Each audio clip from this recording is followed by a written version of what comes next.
The following podcast contains coarse language, descriptions of violence, and sensitive themes which may not be suitable for younger audiences. Listener discretion is advised. Previously on Unascertained. Ambulance, what is your emergency? We have an inmate with vital signs absent. Ontario guards killed my brother. And the real question is, were they doing what they were trained to do and following the training correctly? I'm just thrown off by the, leaving somebody face down and handcuffed to the rear. You cannot leave somebody like that. You do not ever put a spit hood on someone who's been sprayed. You had so many untrained staff, and a simple permission to initiate ISA would have quashed the entire thing. Some of these facts that have come forward about the Soleiman Faqiri case that haven't seemed to be taken into account in the post-mortem report. Those are exactly the questions that need to be canvassed.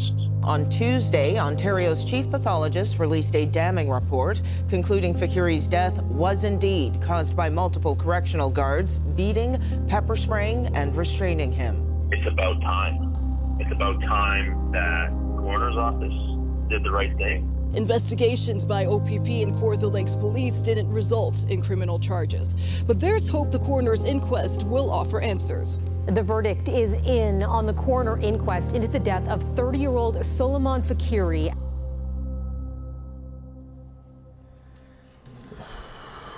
I'm nervous too. You're nervous. The wait is killer. The longer they go, the more stressful it is. We've been waiting 7 years for this, sir. So This is a case that, Ladies John Solomon, how are you?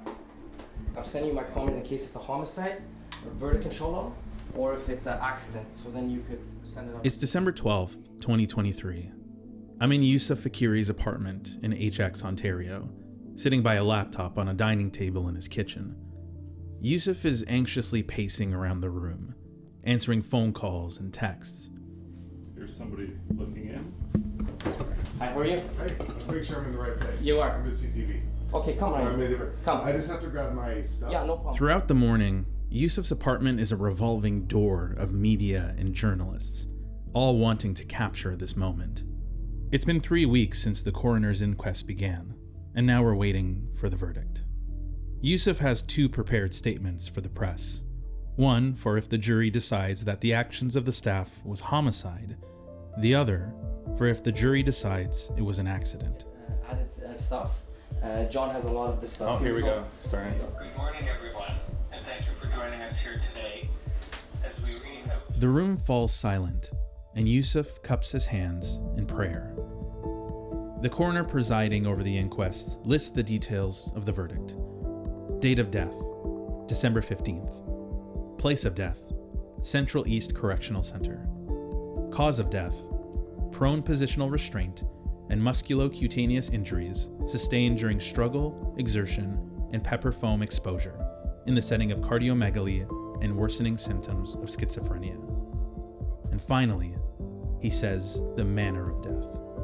The word Yusuf Faqiri has been waiting to hear for 7 years.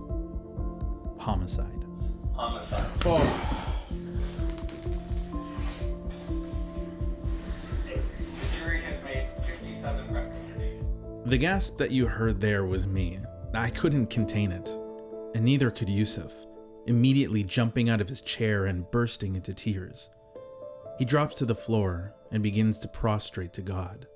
After 7 years of fighting and advocating for his brother, Yusuf Faqiri finally gets the answer he's been waiting for. The Government of Ontario, specifically the Ministry of the Solicitor General, and where applicable, the Ministry of Health and the Ministry of the Attorney General. I'm going to call my mom. And if significant mental health issues are identified, How are you? are not housed in conditions of Good. Is mom with you? constitute segregation. Can I talk to her? In Farsi, Yusuf tells his mom they killed him.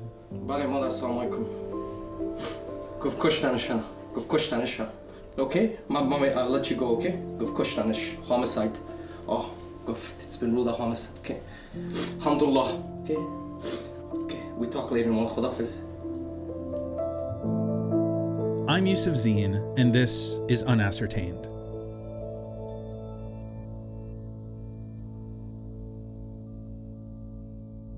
This series did a detailed breakdown of Soleiman Faqiri's case. We uncovered a potential cause of death. We spoke with eyewitnesses, forensic experts, and even the chief pathologist of Ontario. The show prompted officials to reevaluate how Soleiman died in custody. After 3 criminal investigations, no charges were ever laid. But 3 weeks ago, the coroner's inquest began, and the dramatic verdict this week concluded it was homicide.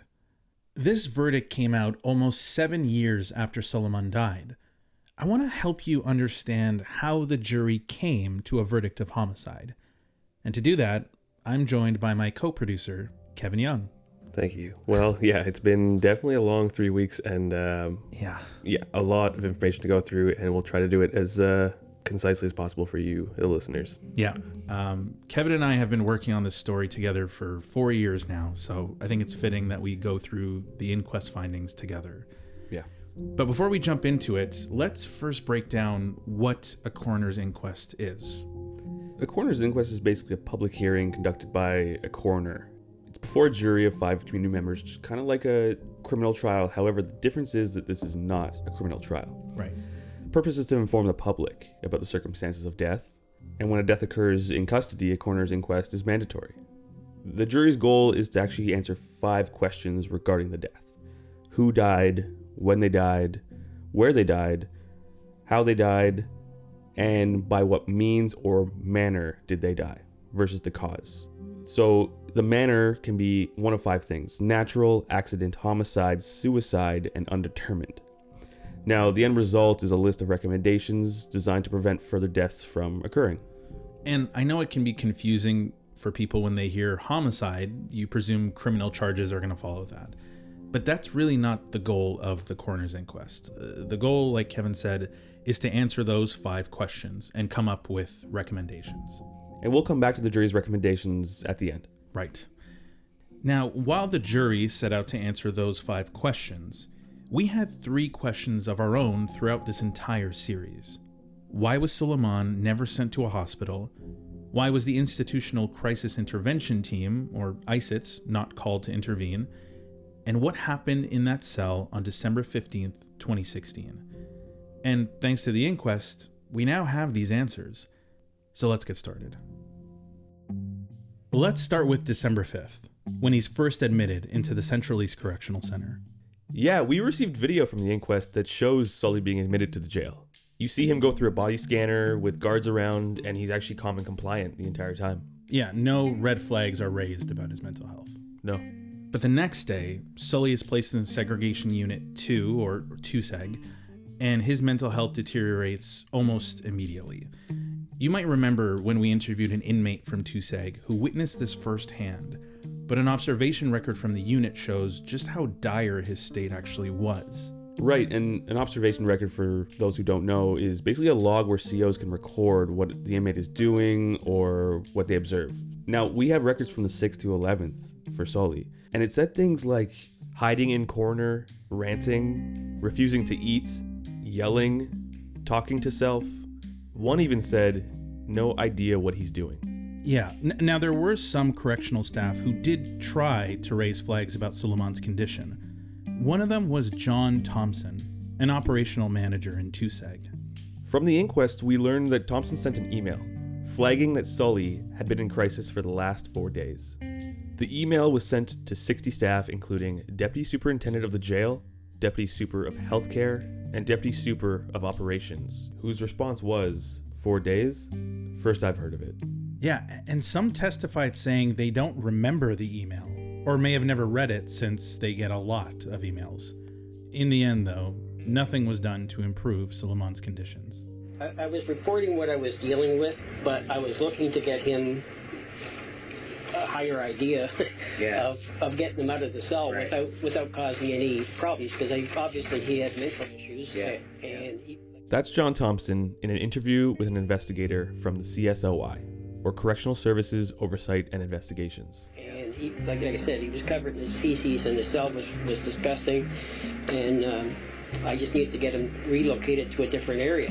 He was rushing the door. He was aggressive. Right. So he was on unresponsive. He appeared to be aggressive and violent tendencies towards staff. He had been throwing stuff at staff. He had been through the hatch. And the fact that he was covered in his own feces and stuff, it was going to be hard to get anybody to willingly go in there and wrestle with him. Which then begs the question again, why was Soleiman never sent to the hospital, given what so many staff were witnessing?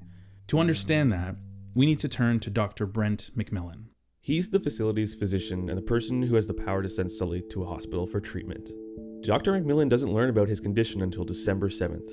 He writes Sully prescription for Zyprexa, an antipsychotic medication, and wants him to see a psychiatrist.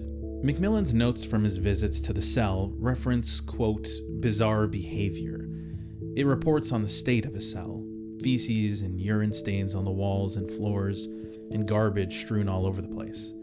Days after the visit, he finds out that his request for the psychiatrist to see Sully never happened. The psychiatrist was on vacation. Now, when an inmate is identified with an acute mental health crisis, there's a process called a Form 1, where the inmate gets sent to a hospital. But McMillan testified that he felt it wouldn't have been in Soleiman's best interest to send him to the hospital. Yeah, he testified saying inmates are often turned away at the hospital due to overcrowding and lack of beds. He said that if there was a guarantee that he could get Soleiman admitted, he would have done it. But he didn't see it to be worth the risk. He said there was risk associated with, quote, corralling a man who's frightened. He was quite concerned sending him to the hospital would instigate a reaction in Soleiman, who was in that mental state at the time that would cause him harm, mental or physical. Yeah, and what's interesting is actually that McMillan acknowledged in his testimony, with hindsight, that he didn't even believe Sully should be in the jail. He knew his conditions would get worse, and even said, quote, of course he's going to deteriorate. Yeah, look, I understand McMillan's concerns. Maybe transporting Soleiman would have been too stressful for him. Maybe our hospital systems are so overwhelmed that they wouldn't have been able to accommodate Sully. But why not even try to send him to the hospital? Yeah, this is the start of Soleiman falling through the cracks. Yeah. Now, there was someone who went above and beyond to help Sully. Sergeant Clark Moss. So Moss has worked at the jail for almost 30 years, and he has a lot of experience dealing with inmates suffering from acute mental crisis. However, he only interacted with Sully for one day, which was on December 11th. Yep, there we go. Soleiman, how are you? He testified in the inquest that when he found out that Sully had been like that for days, he got angry, and remembers saying things like, why the hell is this going on? What do you mean this has gone on for days? How is this still happening? So Moss did the only thing he felt was necessary. He gets a camera from a senior officer, goes to Sully's cell in Tuseg, and asks another officer to begin filming. It's surreal to watch this video. It's the first time we're seeing the inside of Soleiman's cell, and the first time we're seeing him interact with staff. And he's sort of gesturing at Sergeant Moss, repeating the word trust. Trust? Who are you looking to trust? For me? Sergeant Moss continues to speak calmly and firmly, keeping direct eye contact with Sully. Trust who? Yes, who, Soleiman? You don't trust them?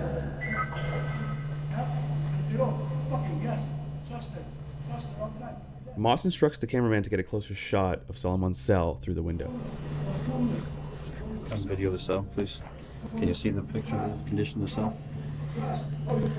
The stench of feces, urine, and vomit by the appearance of it. It's a disturbing sight. The video, released as an exhibit at the inquest, reveals what I've pictured in my head for so many years, but have never seen. The floor is soaked and has garbage all over the place.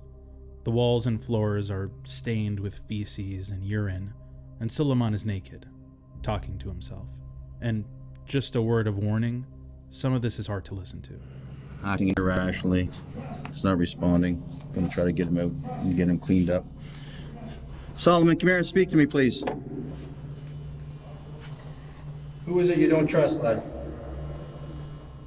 Are we going to be able to get you cleaned up? Are we going to be able to get you out and get you in for a shower?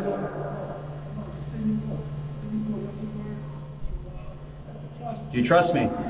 Yes, no, yes, I trust it. I trust it. That's not the point. That's not the point. I trust it. Solomon, come talk to me again. What are you rubbing in your eye?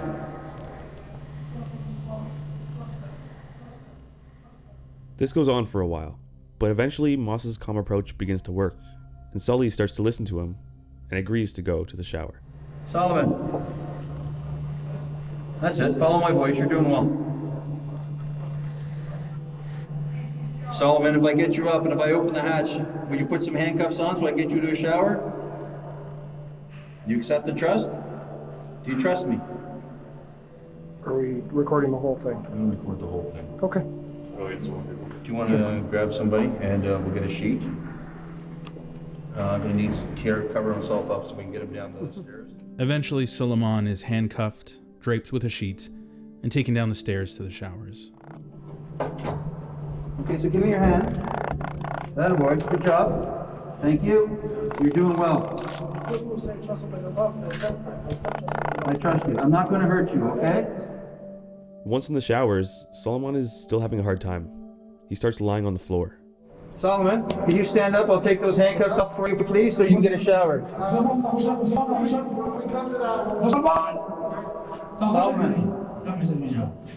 Solomon, can you stand up for me, please? Here, thank you. Come let me take those cuffs off so you can get a nice shower. And we'll get you some soap. Here, come here. Come here. Hands through. Thank you. You're doing good. See? No one's going to hurt you. There you go. Do you know how to start the water there, Solomon? Press that button up on the wall there, okay? You press the button? Press the button on the wall. Soleiman doesn't know how to start the shower. One officer tries to put a stick through the shower gate to press the button, but Moss stops him, and he goes in himself and turns it on. Let's try this. Yes. There you go. There you go. That feel good? There you go. Solomon, come here. Some shampoo. Some shampoo. Yes. Here, hold your hand. Soleiman rubs his head with shampoo. There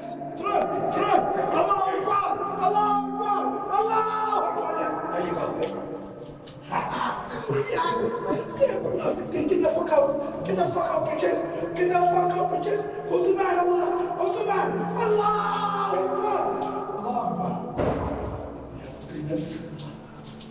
Soleiman is yelling Allahu Akbar, which means God is great in Arabic. It's heartbreaking to watch. And according to Moss's testimony, it was heartbreaking for him to watch too. Allah,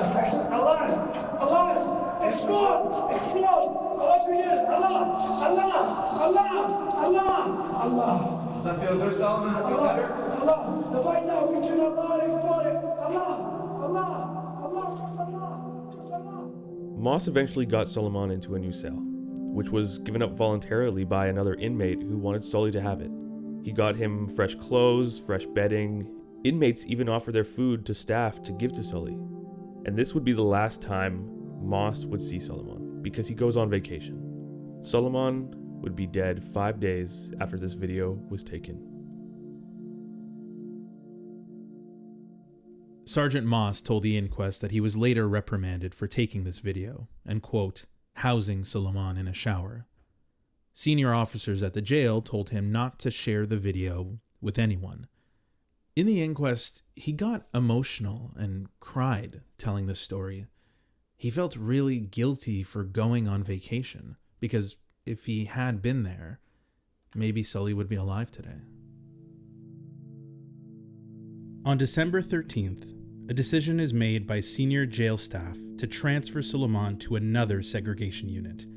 The goal was to move him to a unit where he could be more closely monitored. It's known to the facility as 8seg, but known to the inmates as the last stop. Operational Manager John Thompson told CSOI, that's the Correctional Services Oversight Investigation, that he got the order to move him 2 days later. There weren't enough beds in 8seg to do it immediately. You were were told by whom to move him out? Nurse Kathy. Kathy Gordon? Yeah, she said that. Manager? The healthcare manager. And I spoke with the OM Thompson, and the correctional officers on pod 2. They were very concerned. I had not seen what they had seen throughout the few days that I wasn't there, but they were quite concerned because he was up and down, up and down. On December 15th, Soleiman is escorted from 2 seg to 8 seg by officers, including operational manager John Thompson. The healthcare manager, Kathy Gord, is also escorting him. Those are the voices you just heard, also from the CSOI investigation. We went down, brought a wheelchair, thought it would be much safer than him walking. Went to his cell, and other inmates on the other side and on this side were saying, "Oh, thank you for helping him." Anyway, we cuffed him, got him on the wheelchair, covered him up with the sheets, and we brought him up to 8 seg and put him in the shower stall. Kathy Gord now leaves the area. In this shower in 8 seg, Soleiman's behavior starts to change. He started throwing stuff at us and spitting at us and throwing shampoo and whatnot at us. He filled up the shampoo thing with the water, and was throwing it out. The guards in 8 seg weren't able to calm Sully down like Sergeant Moss had, and so Thompson tries to get assistance from the ICIT team, the Crisis Intervention Team. They're the ones who look like a SWAT team, wearing all black armor and helmets, wielding batons and shields, and stomping down the halls. I called Deputy Superintendent Jarrett Marion. Yes. I explained what was going on. Anyway, my request first from the deputy was to get ICIT to move the guy because of the behavior. I was told that the negotiator wasn't available and that the regional office would not authorize ICIT to move the guy. And I was told to wait until he sent somebody up, which turned out to be Dr. Kelly. Dr. Crystal Kelly is the jail psychologist. Yeah, their only psychologist. When I was explaining to her what the situation was, she didn't want ICIT involved. She called Nurse Kathy and Kathy Gord then returns to the shower area. And I said, "What has changed in his behavior?" They wanted ICIT.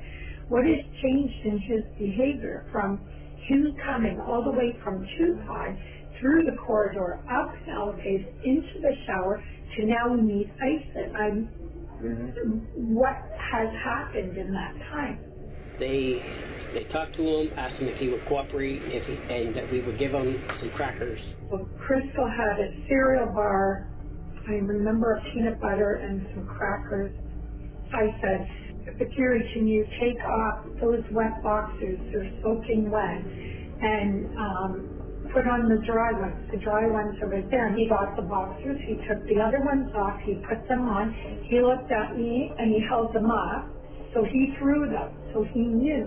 Sully is now following orders from the staff. Dr. Crystal Kelly and Kathy Gord continue to try to calm him down. And so Crystal and I were saying, "We have food here. Are you hungry?" "Yes, hungry food, hungry food." I said, "Jody has a Koran. You have a nice clean cell. We're going to give you some nice warm clothes, and we're going to put you in the cell. You're going to get some food." And now this brings us to the answer of our second question. Why was ICIT denied? Dr. Kelly, the psychologist, testified during the inquest that when Soleiman had calmed down, she made a call to the Deputy Superintendent Jarrett Merriam, who is the only one who actually has the power to deploy ICIT. She told him that the situation was under control and that they managed to defuse the situation, and she believed ICIT wasn't needed. This was a big point of contention during the inquest. Officers believed that if ICIT was deployed to help escort Soleiman from the showers to his cell, he would be alive today. Jarrett Merriam, the deputy superintendent, testified during the inquest and was asked why he chose not to deploy ICIT. He said once healthcare staff told him that Sully was compliant, he didn't see the need for an ICIT team. He felt that the situation was well under control. Right, so it is hard to tell whether or not ICIT would have been the right call. Yeah. On one hand, they are trained for situations like this and may have been able to get him into the cell and just kind of shut the door behind him without a use of force. Yeah, I kind of agree. And I wonder why there was this reluctance to mobilize resources for an inmate who clearly appears to be in crisis. But on the other hand, the ISIT team, this SWAT team, might have just scared Sully and could have made things much worse. And from everything we've seen, Sully responds to gentler techniques rather than use of force. Either way, John Thompson, the guard in charge, has been waiting to hear whether ISIT would be helping him or whether he would have to move Soleiman to his cell in 8 Seg himself. Told him to put his hands out, which he did. I cuffed him, kept hold of the cuffs, got staff to open the door. They said, "What about ISIT?" I said, "ISIT's not authorized, so we're going to have to move him." I think at that point he'd been in the shower for an hour or 2 hours. He was shivering. I said, "No, ISIT isn't authorized." So I said, "If you don't want to be involved, just stand back. I'll move him on my own." I had the door opened up. I took him out. They came along with me. Okay, so I'm going to stop you there, okay? Yeah. Because we're going to get into some important information here in a minute. We now move to the escort from the showers to his cell and arrive at our final question. What happened in that cell? You might remember we referenced a CCTV videotape from the hallway that was never released. Now, the inquest finally offered us that video. The tape has no audio, but for the first time, we were able to see the final moments of Soleiman's life. Right, and this tape is important for many reasons. One of them is key in corroborating an eyewitness testimony. John Thibault was an inmate who was housed in the opposite cell. This is what he said when we interviewed him. That's what proved me right, because if no one's seen the video, including myself, how the fuck do I know what happened in the hallway? Having now watched the video, I think it's clear Thibault's testimony is consistent with what he says he witnessed in the hallway. Let's go through the tape. In the video, we see Soleiman walking down the hall with 6 correctional officers around him. At one point, his behavior changes, and Sully spits on the ground in the direction of John Thompson. And this prompts Thompson to turn around. I didn't look at him. I just put my right hand back in a distracting motion. I'm pretty sure I didn't hit him. Would you have not noticed a change in his demeanor if he was cooperative? Not until he spat at me. I guess what my question is, John, what caused him to spit at you at that point? What I'm hearing is his demeanor changed at some point when he was walking from the shower. He had been spitting at us down in the segregation cells. He had been spitting at us at through the shower doors. And you actually attempt to strike him? No, I did a distraction. I didn't hit him. I understand that, but the intention was there, though, John. No, it wasn't. Your intention was not to strike him? No, my intention was to go back. You didn't go back. Your hand goes forward. You have the position before that? Your hand goes forward, John. John, you have your hands on his cuffs. Yeah. You changed positions, and your hand came across to swing at him. It was not my intention to hit him, and I do not believe I hit him. And I'm saying, what I see on video, you did not hit him because he ducked. What I'm telling you is that you changed hand positions on the handcuffs, and you actually were going to hit him because you swung on him. And if he didn't duck, you would have hit him. Well, that's your interpretation, and it's not what my intent was. We see in this tape that Thompson does turn around and try to slap him. And this is where the struggle begins. The guards begin to drag Soleiman down the hall to the cell, where John Thibault... Again, that's the eyewitness who was housed across from Soleiman. Right. John Thibault can now see what's going on. You want to go in that cell. He wasn't trying to fight him or nothing, he just wasn't trying to go in that cell. Now, this audio isn't actually from our interview with Thibault, but rather an interview with the OPP that was played during the inquest. But he gives very similar details to what he told us about what he witnessed. And then once he started resisting, I seen the guard pull up pepper spray and spray it in his face. When he did that, they started forcing him. They got him into the cell. When they got him into the cell, the 4 guards that had a hold of him started beating the shit out of him. And the female guard, right when that happened, the IC grabbed the mattress and he threw it out of the cell. You can actually see this in the surveillance video. They're hitting him, kicking him, whatever. He hits the ground. He was face down on the ground. He was able to stand up, and when he did that, The same guard that sprayed him the first time, because they only carry one canister of pepper spray, he grabbed a can of pepper spray off one of his partner's belt and hit him again with a second canister. Now, after he got hit with the second canister, from what I could see, most of it went down his throat. He's hearing all the inmates freaking out, like, leave him alone, stop beating him, like, stop beating him, leave him alone. And when he heard that, at that point, Soleiman wasn't moving anymore. And the guard's yelling out, stop resisting, stop resisting. I don't know why he was yelling that, because Buddy wasn't moving anymore. When I started kicking my door, he looked over at me, see me in the window, he ran over to my cell and he slammed my shutter. Okay. So at that point, I couldn't see anything. Sure enough, on the surveillance tape, a guard does walk over to Thibault's cell and closes his shutter. Now this is around when the code blue is called, meaning there's an immediate need for any available officers to assist. 20 officers come running down the hallway to the scene. Now there were 2 officers that responded to the code blue that played key roles, Don Roselle and Dave Surowac. They both also testified in the inquest.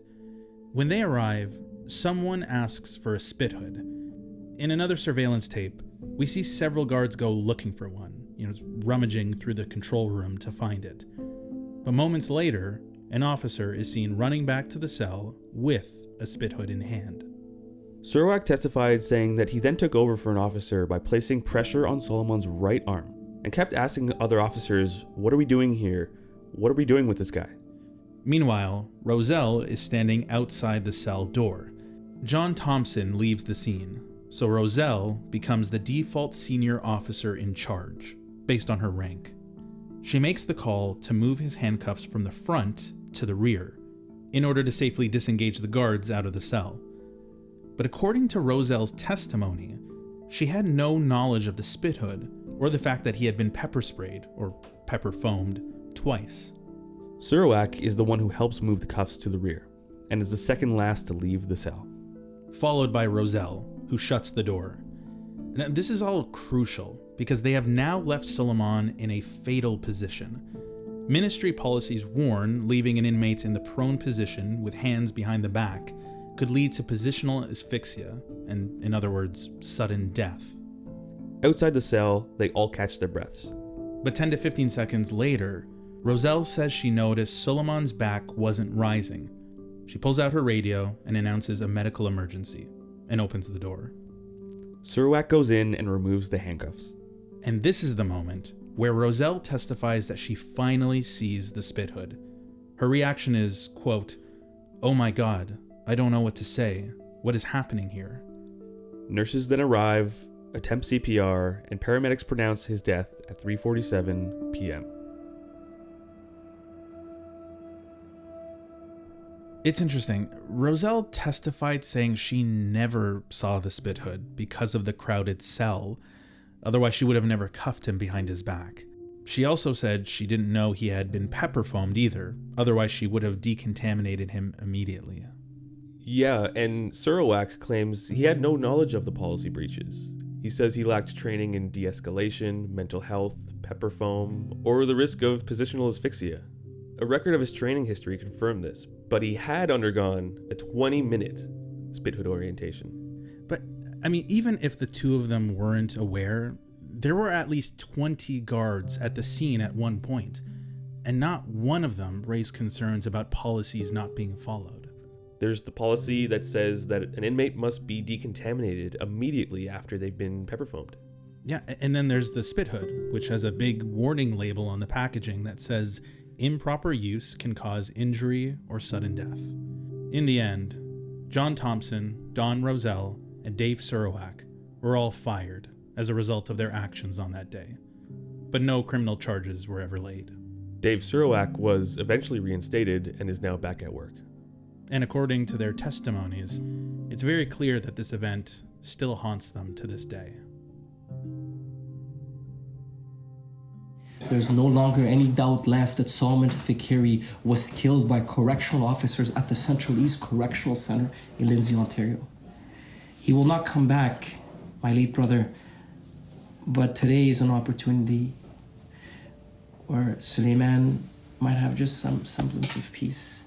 When I sat with Yusuf Faqiri after the verdict was read, he was full of emotion.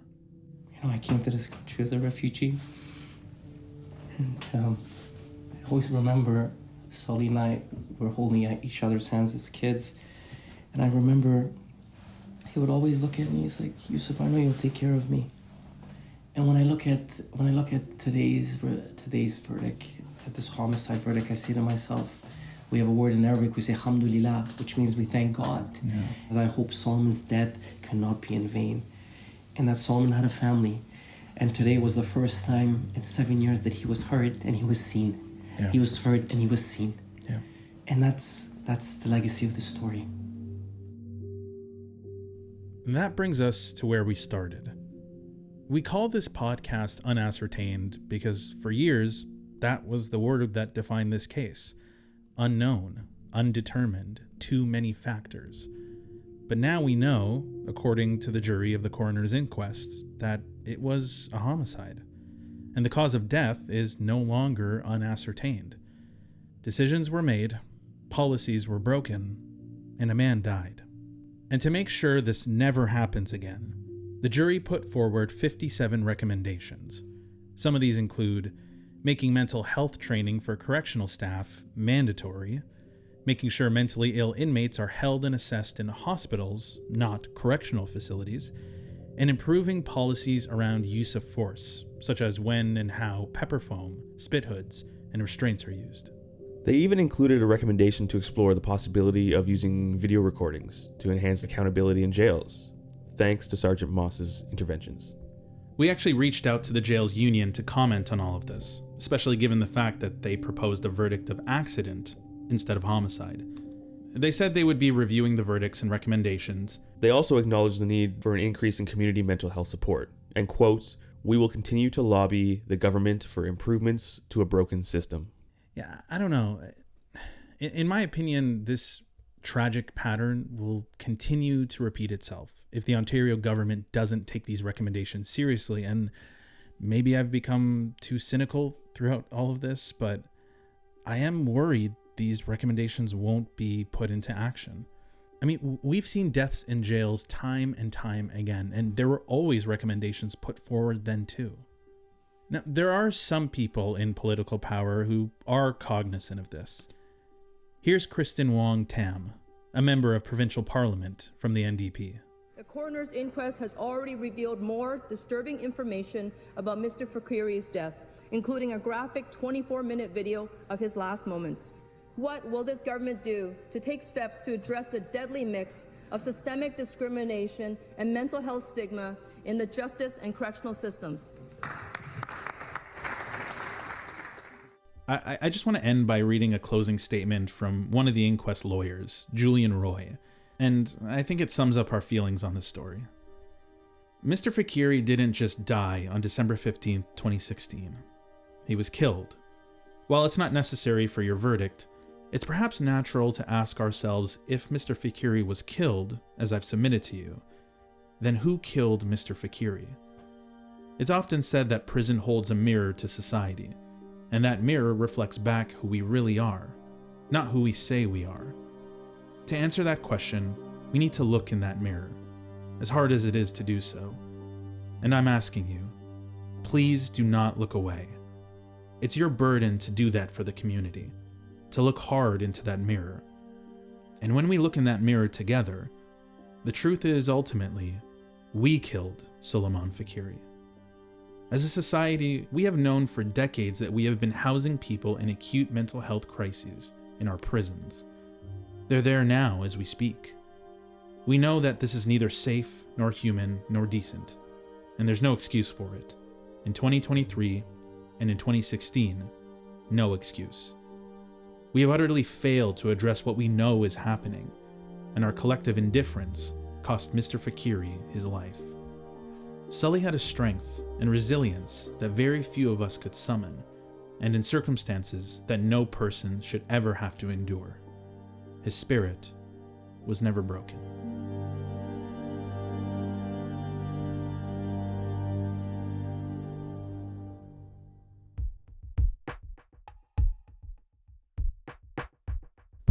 Unascertained is written and produced by me, Yusuf Zine, and Kevin Young. Kevin Young is also our audio engineer. story editor is Michelle Shepard. Our legal counsel is Willa Marcus. Tiffany Lamb is our producer for TVO Today Podcasts. Katie O'Connor is managing editor of podcasts and digital video. Production support from Jonathan Hallowell, Carla Lucetta, Vito Tagarelli, Jeff Warren, and Robin Hall. Lori Few is executive producer of digital. Jean Ferry is vice president of programming and content. Theme song and music by Blue Dot Sessions and Audio Network. Unascertained is produced by Interspeak and TVO Today.